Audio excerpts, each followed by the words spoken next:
Hi, my name is Mark Richey. I work for Harvest Land Co-op out of East Central Indiana. My name is Drake Copeland. I'm a technical service manager with FMC. My name's Ryan O'Neal, Harvest Land Co-op, Rushville, Indiana. Hi, and welcome to your virtual stop on the answer plot. Here today we're going to be talking about fixed-wing aircraft versus helicopters, kind of comparing them, the quality of work, and everything that goes along with that. Drake, on these applications, which do you think works better, a fixed wing or a helicopter? That's a really good question, and there's actually been some work done on that out of the University of Illinois.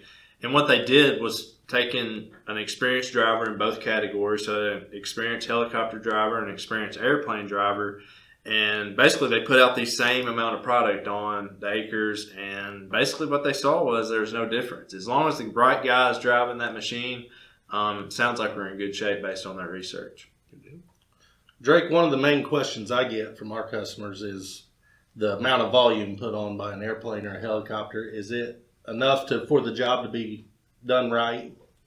Yeah, so it depends on the fungicide. You'll see oftentimes on the labels they have a minimum amount of water that it needs to go out with, and some say 2 gallons, some say 3. The main thing is to make sure we're on label with that. But the idea is if you've got the right water along with an adjuvant, you can get that fungicide to where it needs to be with that 2 gallons of water or 3 gallons, whatever it is in that application. So when we're looking at tank mixes and talking with growers on timing, what's the quality of a load that we need to be putting in there? So first things with timing with a fungicide application in corn, that R1 timing, VT R1 timing is where you see the best bang for your buck. But you mentioned mode of actions and tank mixes, and there's a lot of good quality products out there that have multiple modes of action. So you think about weed control, we want multiple modes of action on that field. We want the same thing when we're trying to control these pathogens. So there's a lot of products on the market that we can put out that can provide good control of those. But I think the most important thing is to have a quality adjuvant. What Ryan said, we need to get that fungicide to where it needs to be. You guys have access to Master Lock, where you're actually getting penetration into the canopy, and you're also getting a lot of deposition within that canopy as well, and you're also getting a drift agent.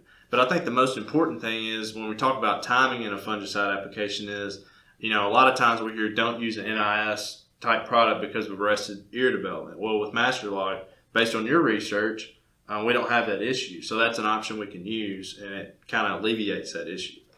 So kind of some takeaways I'm getting from this is get a quality applicator, quality products, and we're going to get a quality job done on the fungicide application. That's exactly right. You got the 3 things there, as you mentioned. Like you said, the driver of the thing, make sure we've got a good company out there doing it. And the products are there. You guys push great products here at Harvest Land, and then you'll be in good shape.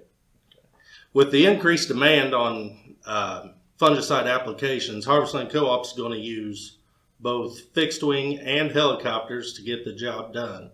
We want to thank you for watching this, and if you have any more questions, be sure to get with your YieldPro Specialist. Don't forget to give your YieldPro Specialist the code AP50.